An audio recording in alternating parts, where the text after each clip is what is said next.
Ba-dum, bum, bum. Windy pig, oh, windy, windy, windy, windy pig, oh, windy, windy, windy, windy pig, oh, windy, windy, windy, windy pig, oh, windy, windy, windy pig.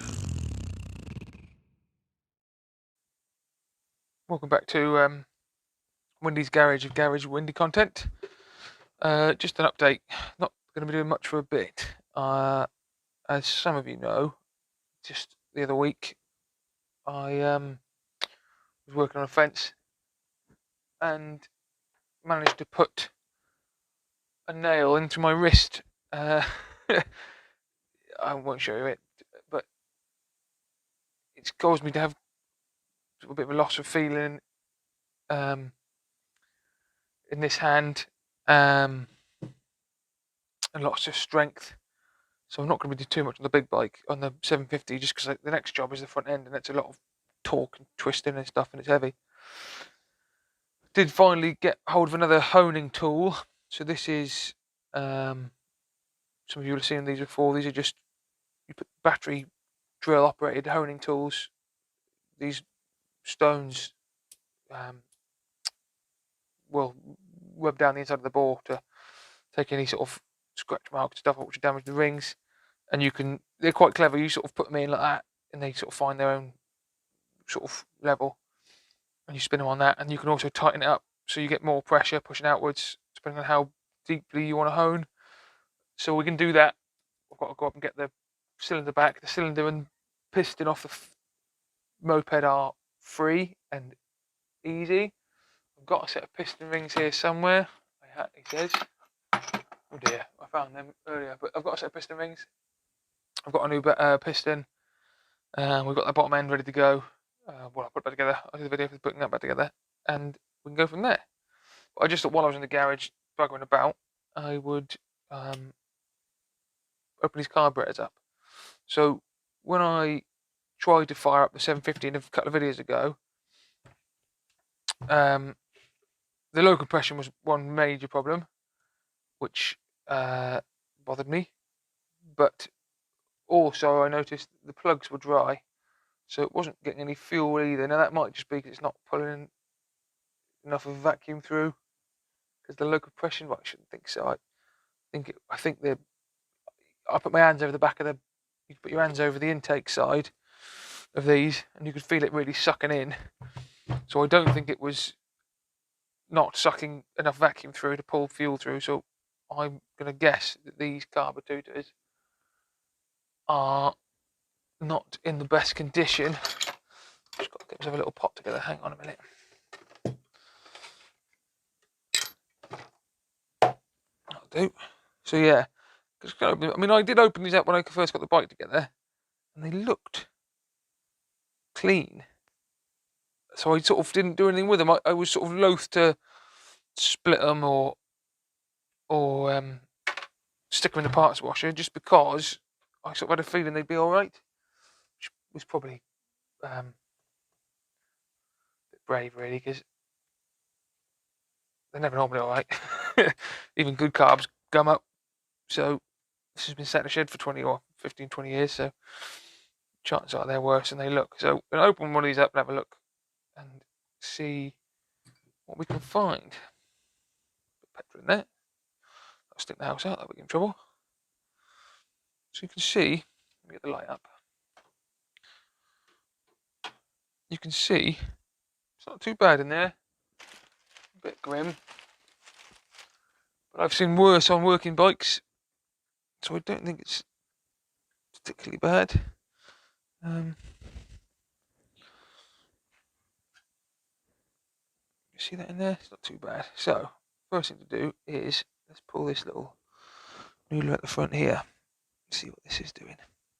It's one of the air jet.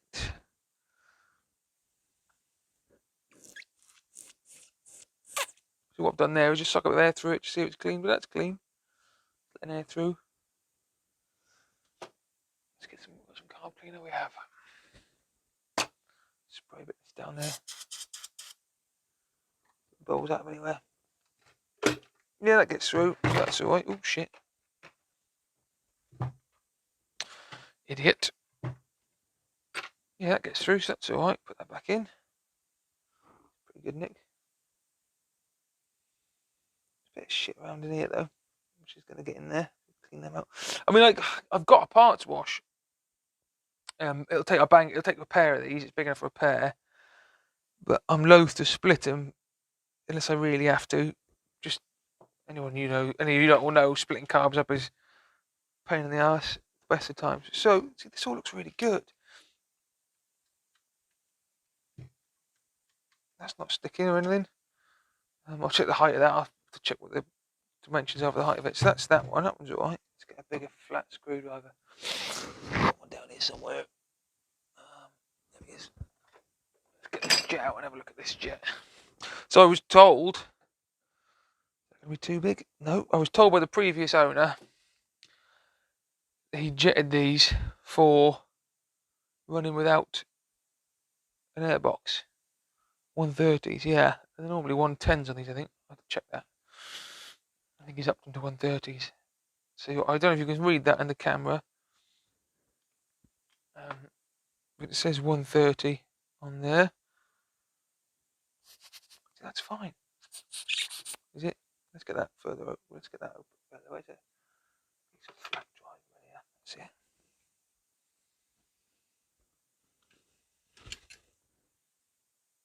Trying to do this where you can see it, which is making it a bit more awkward. But oh, fucking hell.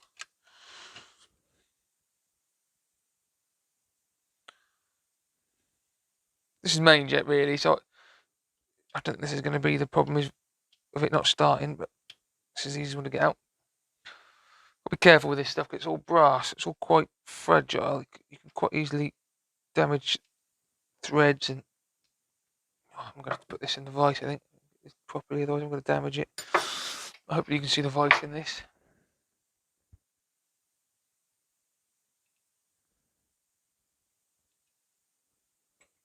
You can. Hopefully you can see it in the GoPro. I'm just going to sit that in there very gently, because again they're all brass, so you can soon damage them. So it feels stiff. It's out of there.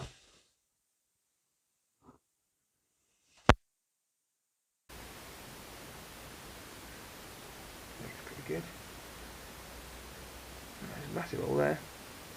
That's alright. Pull that fine. Put those two together. Tip needle doesn't look worn, so you get these. Let me bring this in. See if this works. You get these needle tips, and you can tell if they're worn. I'll do a little drawing in a minute. You can see what I mean. That looks fine to me. Let's go back where it was. Let's try this slow running jet. Let's get this out of here. Let's see if we can get this out of here without damaging it. Oh, it's hardly in there. Bloody hell.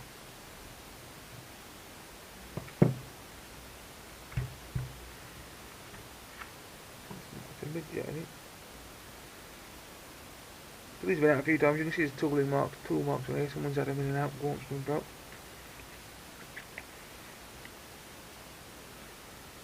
It's not going brilliantly. There's a bit of shit in there.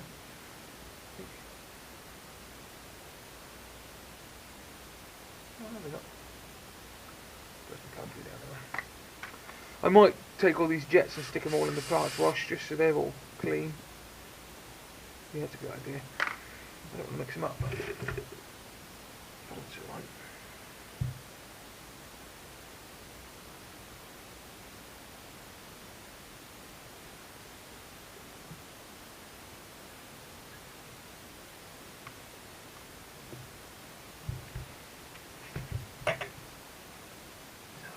So sometimes these float pins are a bit odd.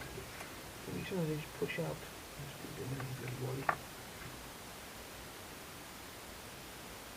Yeah, just push that pin out of there.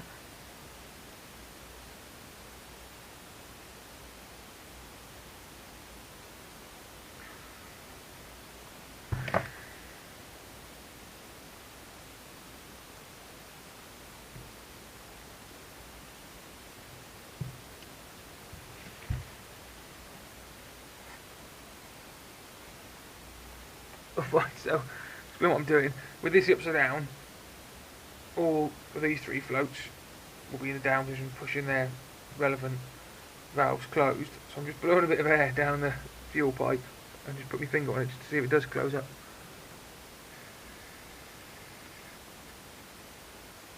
But yeah, all we do those fuel, yeah, that's fine, that closes, so that's fine. I don't have the book in front of me to check what the float height should be, but that all looks in pretty good nick.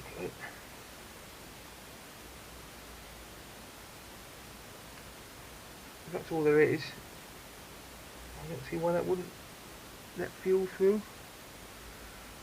Anyway, like I said, I'll keep those jets together. So that's one pair in one bowl. 130 on that side. Let's open another one up, see what that one's like. Let's open the other end up. Well, let's go with another one. Let's do another one, let's see what we got.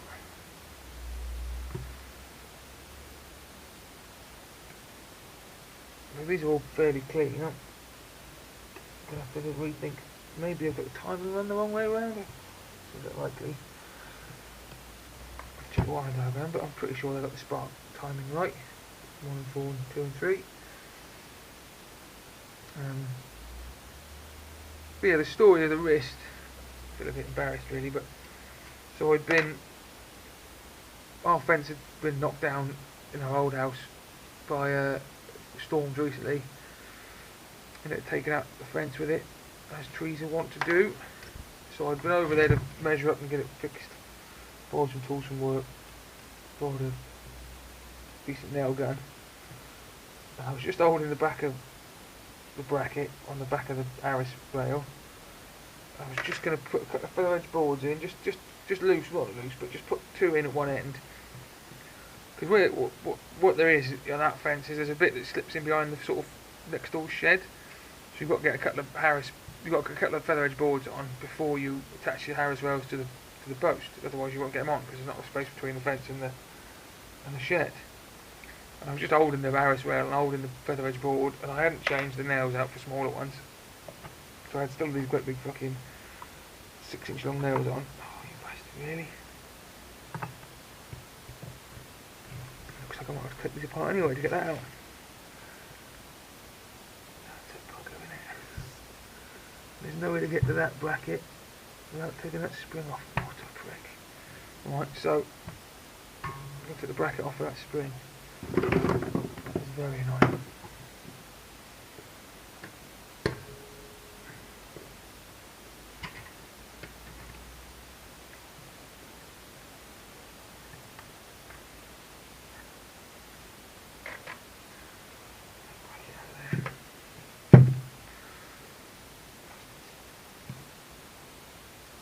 Yeah, so holding the Harris rail, holding the bracket of the Harris that was going to go into the post next to it, fired in the extra long nails, and it's gone through the back of the through the board, through the post, through the board, through the Harris rail, and through the bracket into my hand, and then went to my wrist. I'll tell you now, it was not pleasant.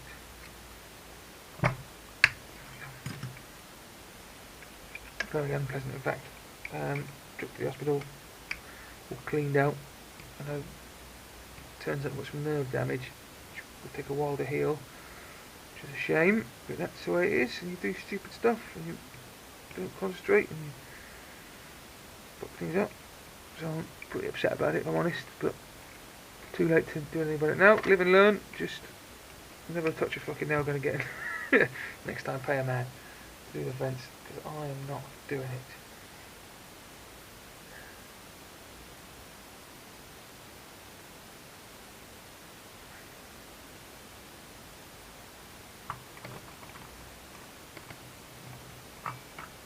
So I'm going to take all the way off, which is handy. Just got to loosen it, which is nice. So just put that back in a little bit. Otherwise we'll lose the fixings. Put them back in a little bit. Otherwise we'll lose the fixings. I'll get the right one, wouldn't it?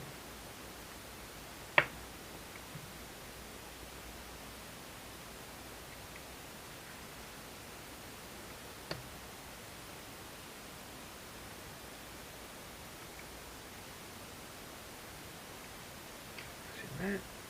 that is in there. Right. See, look, that's super clean as well. That's not good, is it, the camera? Look at that. Surprisingly clean. It's number 2, isn't it? Easy altogether. Number 1.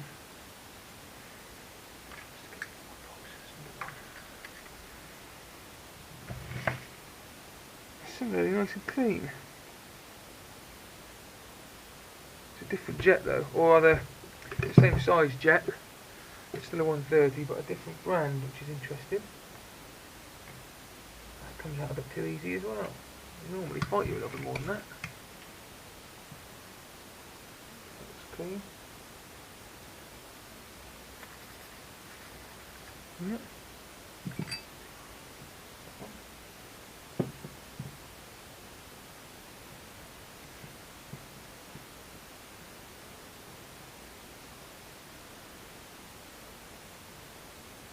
Looks alright as well. See, it's all look very clean. That one's gummed up side. That one's pretty bad.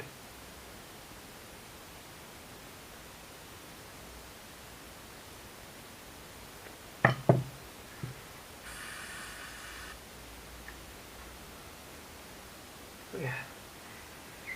So that's the answer, I think. Now I think we're just going to strip all this out. Take all the floats off. Set all the float heights. And I would say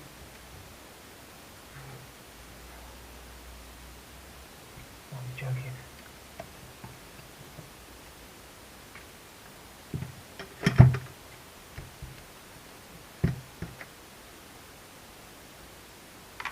Yeah, so that's it really. Just got to set the float heights, set the but I'm going to take the rest of these carbs apart, stick them in the washer.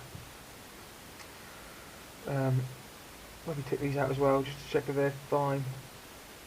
Do the last 2 and put them together next time. So, short video, just an update, and sorry there's not much content for a little while. I'll speak to you next time. Ba-dum, bum, bum. Windy pig, oh, windy, windy, windy.